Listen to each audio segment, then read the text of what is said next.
Yeah, before I talk about the game and just you know from our Liberty family, Liberty football family, and administration and staff to the UVA family and staff and players, I just and their entire campus can't imagine what they're feeling going through this morning.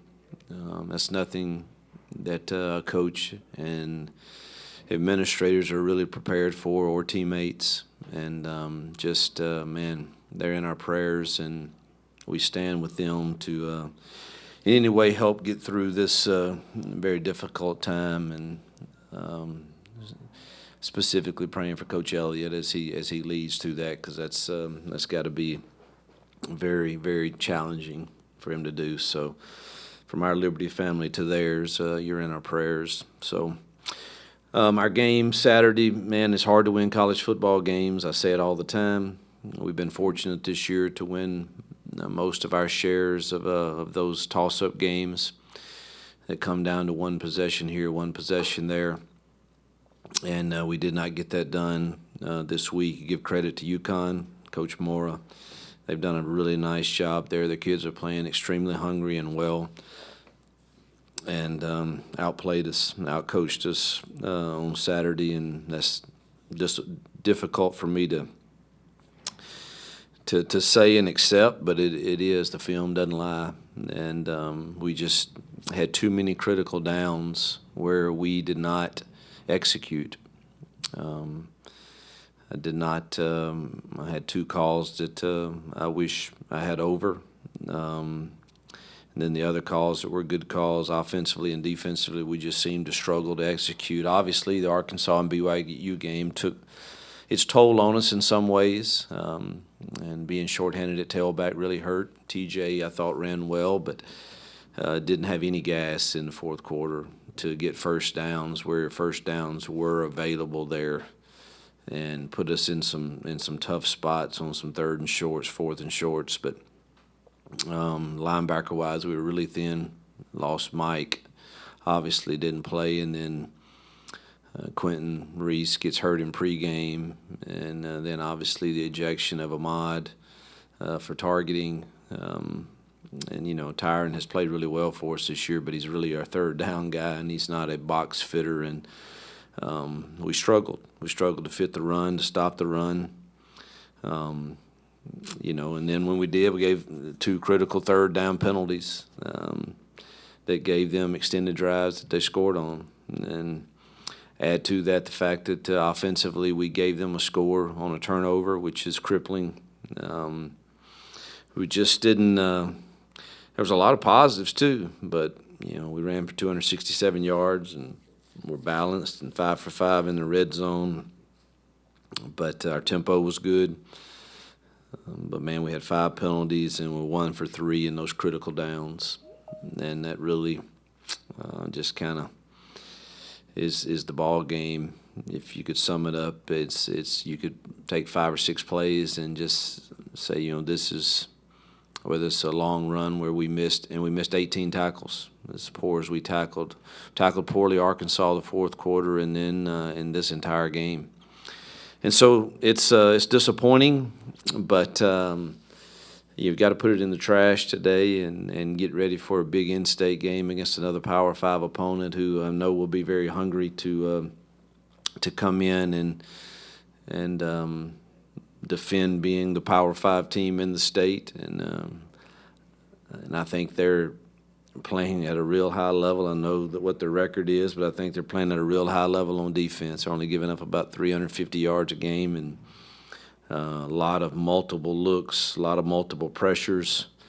I think that, and they have two defensive ends that really get after the passer, and I think their secondary is really good. I think it's one of the better defenses we faced. And between Coach Pride and Coach Marv, they're doing a really nice job on that side. Offensively, they struggled some, even though I'm impressed with their quarterback. And I think they have a lot of +1 runs that you got to get prepared for. They run counter every kind of way you can imagine. Tight ends are a threat. They break the formation in 12 and make you have to defend the 10 pitchers. And then have some bigger guys to really go 12 personnel runs. Offensive line's really big and well coached. Number 80 is a really, really talented receiver. So running backs are good. To be a 180-pound guy, 23 runs bigger than that. Kind of reminds me of Day some. So they're, obviously the record, people look at that and say what they want, but I know that we've got our hands full, and I think our team will respond after the disappointing loss, but we better because you're playing a Power 5 team that has a Power 5 roster, and their games have been very close for the most part and could have gone either way on these one or two possessions. And so it'll be fun. I know we need our crowd there. We've been undefeated at home this year. We'd like to keep that streak up, and so we need all 25,000 people here and make it very difficult for them to play in and give us a little extra juice at this point in the season. So excited to see our students stay around and obviously our normal fans to come, and let's make it a very exciting place this Saturday at noon. Coach, go back to Saturday, the struggles on defense. Would you attribute that mostly just to the personnel?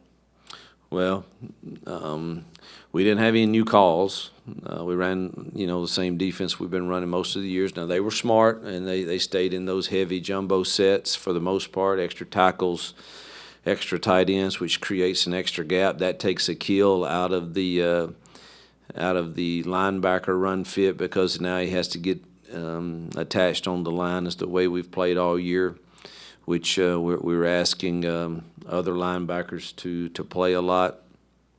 And between them and the safeties, we did not tackle well at all. And, whether that's, I think our scheme is good. It's proven to be good throughout the year, but we've got to make plays, and we just didn't, whether it's a fact of us not being locked in totally or just physically didn't make them. It's probably some of both.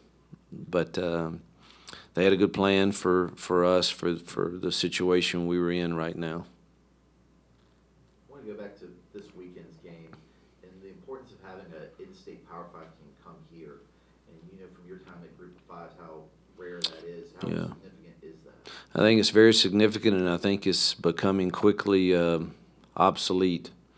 It appears in a lot of ways. So congratulations to Ian and Mickey and those guys that I'm not sure exactly how it came about. I don't know if it was a 2-for-1 or something like that, but I think it's great. I think it's awesome. I think it's good for our town, our city, our fans, our university to have that type of excitement. And, so kudos to Ian and those guys for being able to pull it off. And getting, piggybacking off that game, Virginia Tech to come in here, home game, is this a game maybe that you would circle as you're planning out like your recruiting calendar for the week or the season to try to get a lot of guys here? Are you expecting a lot of guys here this weekend? Yeah, I'm expecting a lot of guys. I think we got a few officials. We have staff here in a minute we had staff earlier, but we have a full staff right after this, and I'll get caught up on exactly who all is expected to be here, but I would think it'd be a really good recruiting weekend. I know we have a few official visits, and obviously you use every win in recruiting, but should we be on some Virginia kids, you'd probably use a win against Virginia Tech. It certainly is good ammo to have if you can pull it off. So. They're all big for recruiting, but this one obviously could mean something more to a certain clientele. You mentioned 2 calls that you wish you had back. What were those 2? The 2nd and 1, I should not have. Kent and I should have either made sure JB understood what that scenario requires, or me just handle it with the call where he knows he don't have the option to throw it at that point in the game. And then the 4th down call, wish I could redo that for sure, those 2 calls. Just the play call or the decision itself? The decision itself, and the play call. If I'm going to go for it, for our personnel, I think it was the right call. But for our personnel, right then, it probably is not the right call. You touched on TJ having a solid game, but kind of losing steam there in the fourth quarter. You know, moving forward, you know, without Day, you got him and Shadro. I mean, Yeah. you know, what he did the first 3 or so quarters, does that give you some? Yeah, really pleased. I mean, he doesn't have the elusiveness of Day, or the breakaway speed. But I mean, he ran for 100 yards and ran really solid until he played 58 plays, and that's too many. You get Shadro back where they split those 80 plays that we had. I think, and that's hopefully those two can stay healthy, and then some short yardage stuff for Malik. And I think that's going to be very helpful to us to have Shadro back where they can split those and don't have to be gassed like he was. And maybe if he had played all year, he wouldn't have been. But man, there's no way you can simulate 58 plays in a game. For a guy that's been injured and getting half the reps in practice. It's just, even though Dom's been giving him extra conditioning, you can't replicate the emotion and the adrenaline and everything that's flowing, and he just had really nothing left in his tank there at the end. Some of that, the way that you used Demario Douglas in the run game and in the pass game, and some of the passes that were essentially extensions of the run, do you like using him that way regardless of your depth at running back?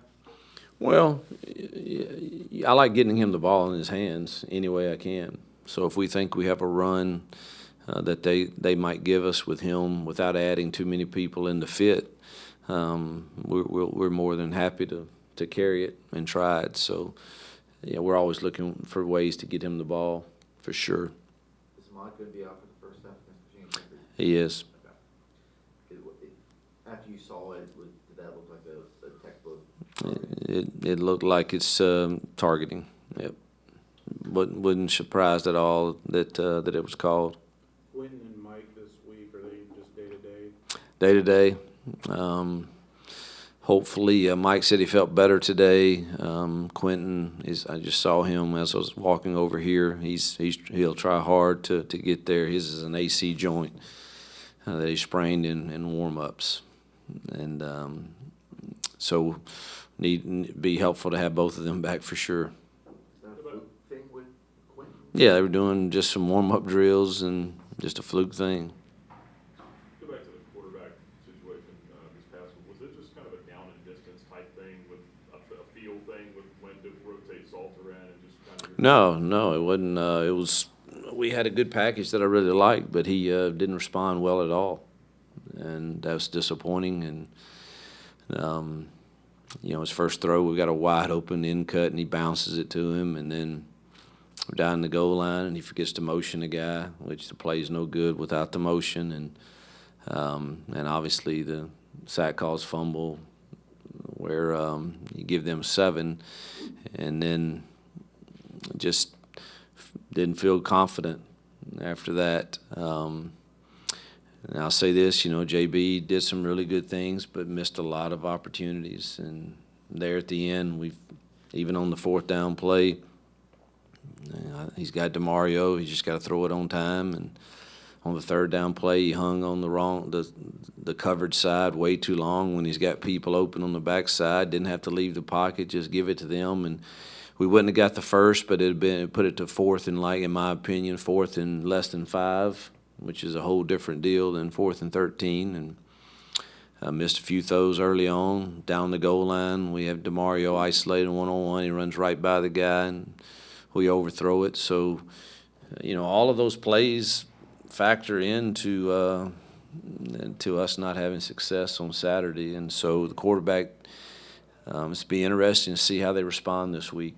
We're looking for somebody to give us a spark and be consistent and with the game plan, and even in practice be consistent. I'll say we weren't real consistent in practice last week, and it's what I told our coaches this morning. It's until we have that feeling, we're probably not going to be real consistent on Saturdays. And so Kent and we got a good work job ahead of us this week to get one to show us that you're ready to be consistent on Saturday. I didn't think he could throw it last week well enough, and it was too many turnovers in practice. I hate it for him, man. I mean, the way his season's gone. Hopefully this week's different, and it shows up differently. You know, Tech's on a, I think, 7-game losing streak, but in those games, what do you see on film that makes you say, man, these guys are on the cusp of Yeah, around? just look at. I mean, the scores are all relatively close, and I just think they're playing good enough defense against, particularly, for a group of 5 team to play a Power 5 is not easy. We're obviously not as healthy as I'd like for us to be, and I think they're playing really good defense. Hopefully, we can stop them and we can get back to playing the kind of defense we've played all year, and where we don't feel like we have to score every possession, because I don't think we're that type of team this year that needs to have that type of pressure put on every single possession. And hopefully we'll play solid defense and stop them some. Defensively, though, I mean, only giving up 350 yards against all those schedules, so it's pretty good defense.